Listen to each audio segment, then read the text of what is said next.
here on Mount Shasta, the OG home, original. So the sun's coming up in the east. I'm at the very, very top. You can't drive any farther up, but you can walk farther up, and all the way up here, do you see?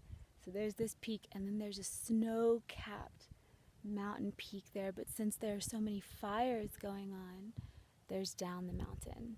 You drive down, and if I were to take you over there, you would see a bunch more pine forest and a road curving down the mountain. There's some picnic tables. Someone has created a beautiful medicine wheel right here. You can kind of see the edge of it. And I've never walked the medicine wheel, so I don't know how to do it. So I don't mess around with that, because until I learn, I don't want to accidentally disrespect anything. And plus, leave the stuff for people who understand it. I've got my own thing. So for those of you who've read Starseed Wilding, I'm sorry, not Starseed Wilding, because I'm still writing it. Soon it's happening. It's my main focus this fall.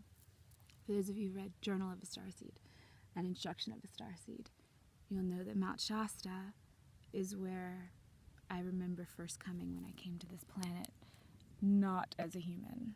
I know that sounds woo-woo, so if you don't like it, just ignore it.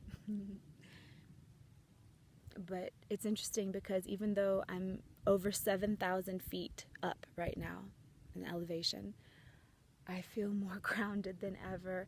My root chakra feels really just gentle and relaxed and comfy. And it's about 7 o'clock in the morning. The moon's up there. I don't know if you can see her. But I just drove up here on my way up to up to Washington for I'm doing a hand fasting ceremony, which is an old school wedding ceremony for some friends of mine up there. And so I had to pass right over Mount Shasta. The first time I drove over this mountain was in 2011. I was going from Portland down to Los Angeles. And I'd heard a couple things about Mount Shasta. Apparently it holds one of the great chakra points for the planet. But I don't know. I hadn't heard that at the time. And I was just driving down the Interstate 5, which goes right over the mountain, at least right next to, kinda on the mountain. And it's this big white-capped mountain in the background as you're coming down the interstate. And I hope the camera's picking it up. These are all fires from the California burning right now. But this here is the top, and it's got snow peaks on it even right now in the end of July. Weird. And even though it's like 100 degrees just down the mountain, but still there's still white snow up there, so that goes to show how high up we are. Anyways, it's a very epic view from the highway, and I was seeing it in my car, not even really knowing what it was, and I just had this huge feeling of just all the feels, all the intense feels. And as the mountain got closer, I just felt my emotions growing and becoming more intense. And then as I was driving over the mountain, I was shuddering and crying and feeling these heart explosions and feeling like I was coming home, and I had come home, and I was home, and oh my gosh, and just these intense like contractions of energy moving through me, activations, you could call it kundalini, whatever. It was happening, and it was intense, and I didn't know why. And then later that year, I went to a Weiss workshop. For those of you who haven't read the book, Many Lives, Many Masters. Many Lives, Many Masters. I'll say it again. Many Lives, Many Masters. Especially for those of you early on a spiritual journey, curious about things like how the soul travels through lifetimes and stuff like that. That was one of the first ones I read in my big first spiritual awakening, and it was amazing. It's about a psychiatrist who did not believe in anything esoteric until things started happening to his patients that made him believe in it. And it's an amazing book. So again, Weiss, Many Lives, Many Masters. Anyway, I went to a workshop that he had, and he did past life regressions on everyone there. And a past life regression, I remembered coming to Mount Shasta before any humans had walked this planet and working in the crystal caves underneath the mountain knowing that my brethren were in various other crystal caves all over the globe, and we were kind of programming the earth for this earth game. And I lived by myself, and I feel female-ish, but I feel like that race was probably a little more androgynous, a little less separate than the females and males of human race. And then finally we set the button to go, and everything started to move in this earth game that we're still playing out here to do the thing that has to do with the human heart. So one of the most intense memories from that lifetime was standing on the slope of the mountain, looking down at all the pine forest and watching the ships of my brethren and family leave, and to know that I was staying, and here I am, still here, thousands of years later.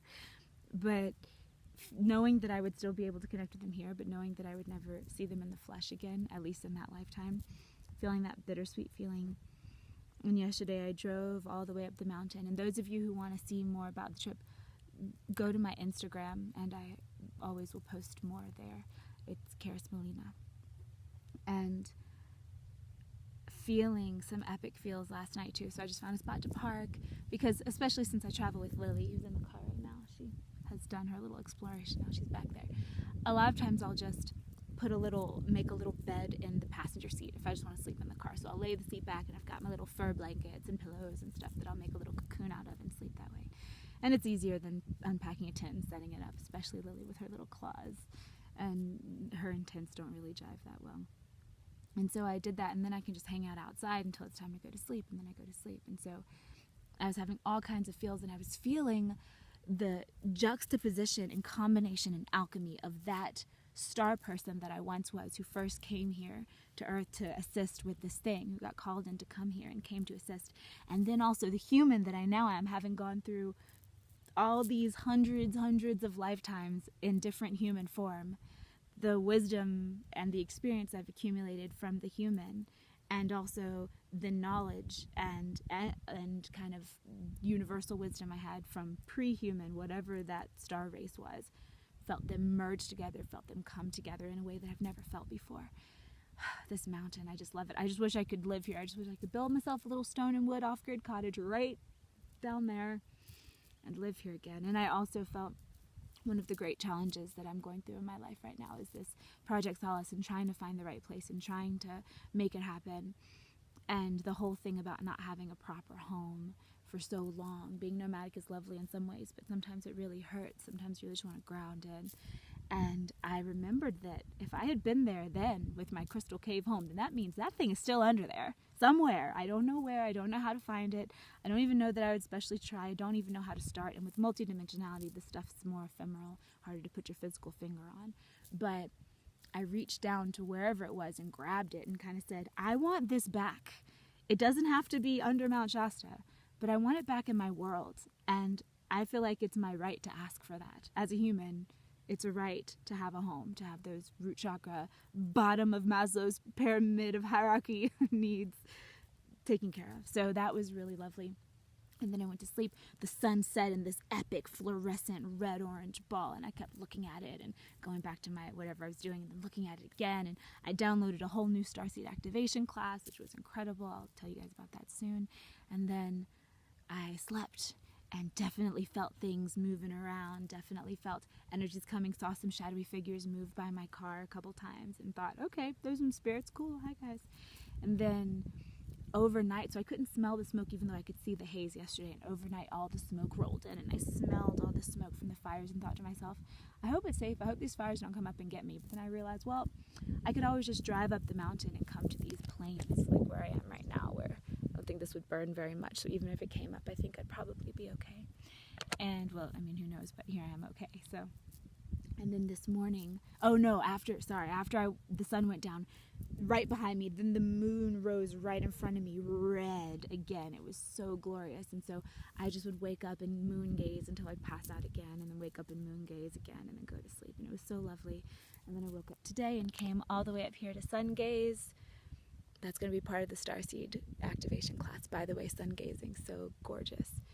and I'm just enjoying it. I wanted to share this with you guys because it's been so glorious. I want to give you some Mount Shasta vibes and sending you so much love from the road, and just telling you, if you want to travel, just get in your car and do it. It's really not that hard. It's a little weird, but you'll find your way, and it's all good. And sending you guys so much love. Thanks for being here with me in our virtual space. Sending you Reiki, sending you blessings, sending you the gentle power to ease any transition you're going through. Reminding you you're not alone, you're important, you're needed, and you're loved. See you again very soon. Bye.